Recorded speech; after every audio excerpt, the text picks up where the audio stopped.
They don't want what we know out there.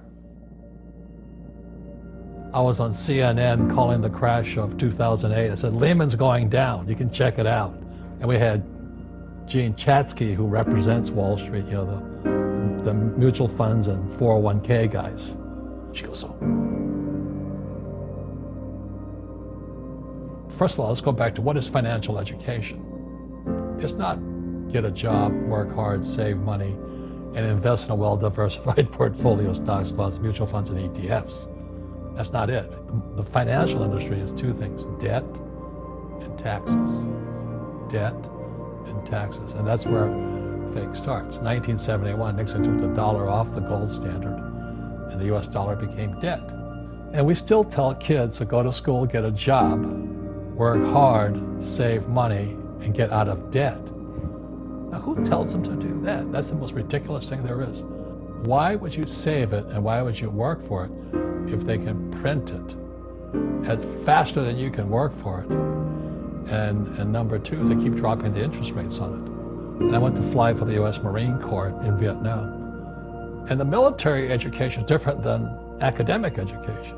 We're taught to make mistakes.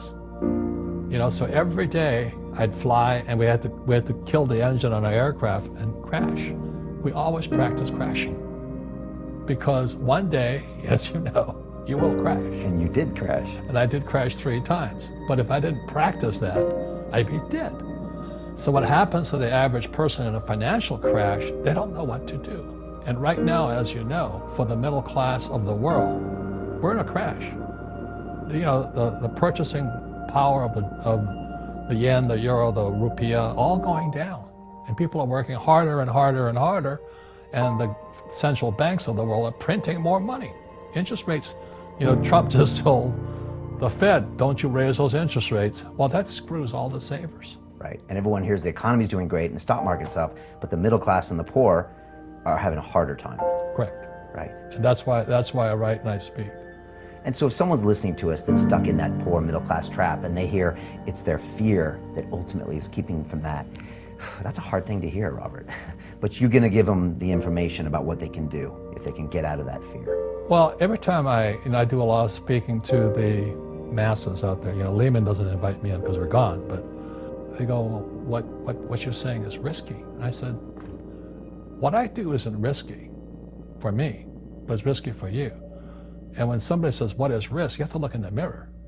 Do you know what I mean? For me to fly in Vietnam, that was high risk. But the higher the risk, the more you have to study.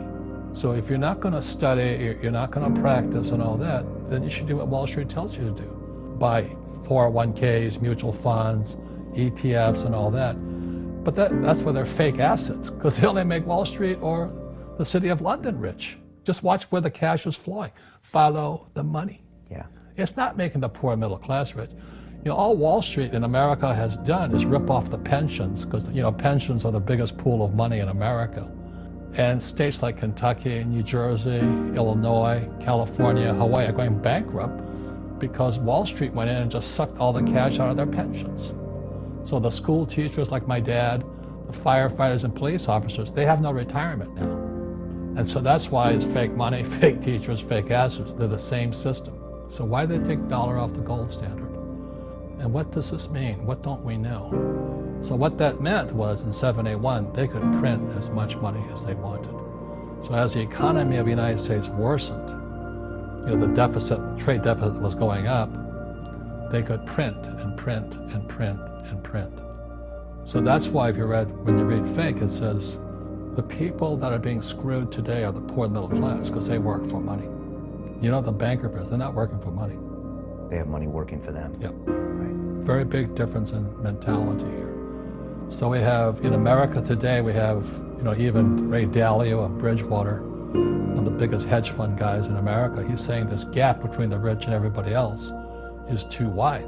Well, you could have seen that back in 1972, because the moment you corrupt money, the very thing that everybody works for, saves, counts on, they were screwed anyway. And our school systems, fake money, fake teachers, fake assets, part of that same system. Government, education, Wall Street, or City of London. And in Paris today, they have the yellow jackets. Yeah, the protesters. What's going on in America today are red for ed. All these school teachers are putting on red t-shirts because they know they're being screwed. They're protesting and all this. Their pension plans have been sucked dry by Wall Street. And what do? They put hedge fund managers in to manage the pensions. You gotta be kidding me. You put a hedge fund guy in to manage the biggest pot of money called the school teachers, firefighters, and police officers' pensions? They just sucked all the cash out of it. And the teachers are going, what happened to us? But because they don't know anything, it's red for ed. They're out there protesting in mass all over the United States. But you don't hear about it. They talk about the yellow jackets. They don't talk about red for ed. So this whole thing is coming apart right now. And it goes back to the question I have always asked, why doesn't our school teach us about money? Because Wall Street won't let them. When I was in flight school, my instructors could fly because I flew with them. But in school, you don't know if your instructor is for real or not. That's where the fake teacher comes from. When I was in my MBA program, I was still in the Marine Corps.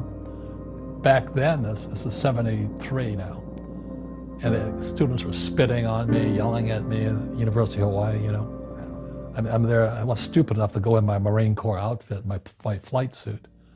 And they're yelling at me, baby killer and all this. I'm sitting in this classroom, and my MBA accounting teacher doesn't know accounting, and I'm going nuts. I'm not an accountant, but I knew he wasn't an accountant also, so I took him on. I said, are you an accountant?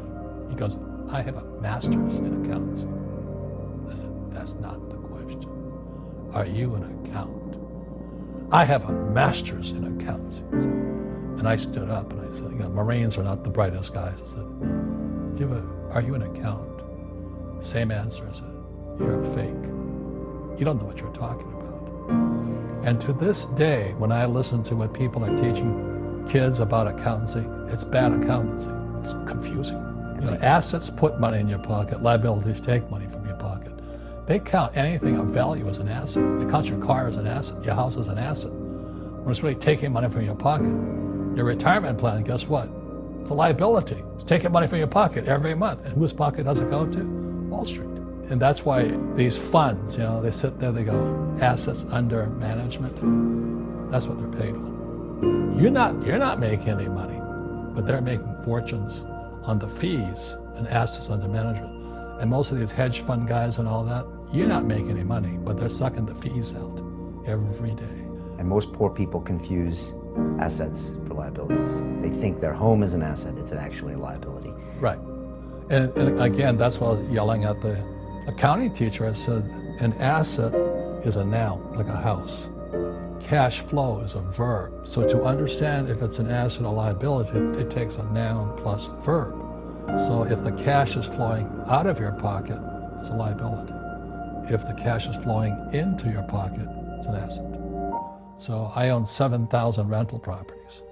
Those are assets. Every month, the cash flows in. Whereas many people have the big house on the hill and the cash is flowing out and they're going broke.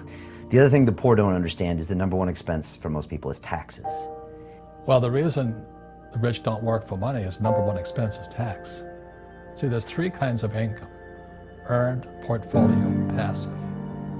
So earned income is if I get a job, that's earned income. If I'm a doctor or a programmer, that's earned income because I'm working for it. If I buy, let's say, Apple for $10 and I sell it for $20, that's portfolio income, capital gains. Yeah. But passive income, which is cash flow, is never taxed. And so these guys are screaming right now in America, tax the rich. I said, good luck. Because most of the guys complaining, they don't know there's three kinds of income. And the rich don't have jobs anyway.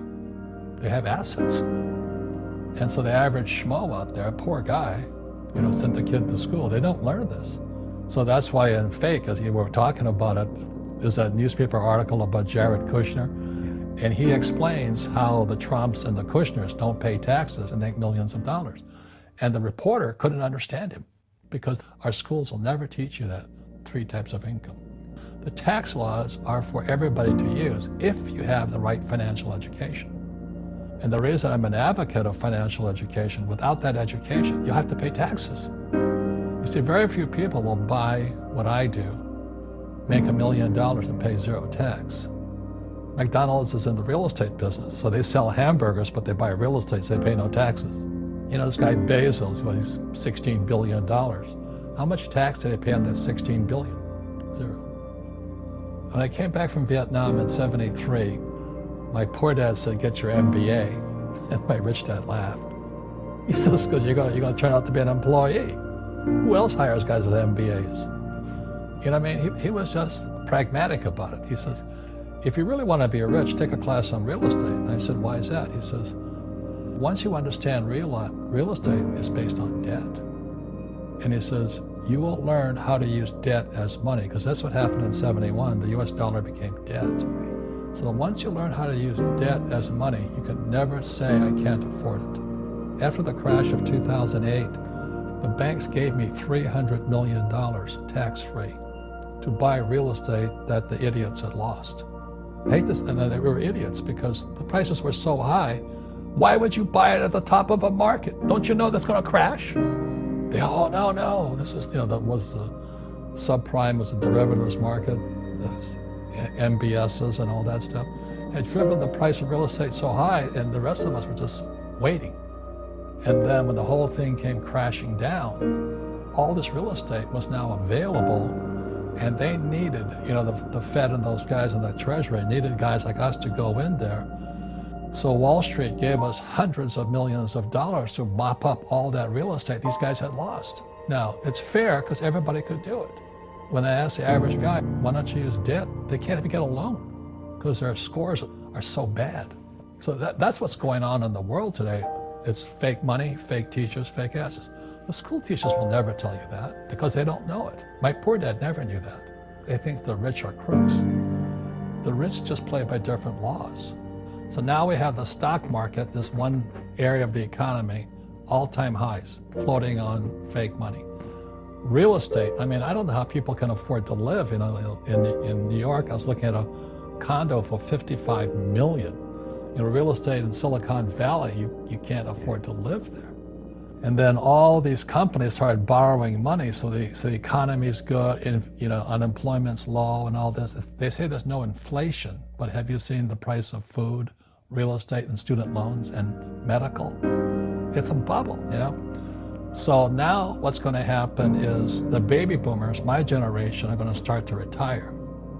And there's no money there. Social Security is broke, pensions are broke, the students are broke. They're screwing everybody with debt. This is called, not economics, this is called bubblenomics. But they'll never teach you this in school. Why do they keep printing money? Because they want to save something. Because it's an addiction. This is like heroin. The moment you take that one hit, they say, okay, I'll quit next week. And the economy gets worse, so they go. Trump gave us a tax cut in America. This thing gets bigger and bigger and bigger. So what happened in 2008, they stopped it by printing money. So they call it the Great Recession. But they didn't really fix anything. Derivatives went from 700 trillion to 1.2 trillion today. Twice as much. And that is net. Doesn't tell the whole story. So when the recession hit,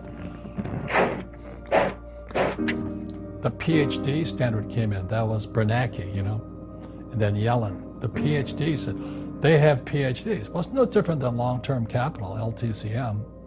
They had Nobel Prize winners, people like my poor dad, academics, This is what's going on in the world economy today. So the baby boomers are going to retire now. Student loans are bust. So do you have to be an economist to say what's going to happen? We're fighting a 12-year war now. Entitlements are going through the roof. National debt to GDP is 109 in America, 109%. 90% is too late. We have to keep printing now. So this is called bubblenomics, and this is what's going to happen. Scary stuff. It's happened throughout history.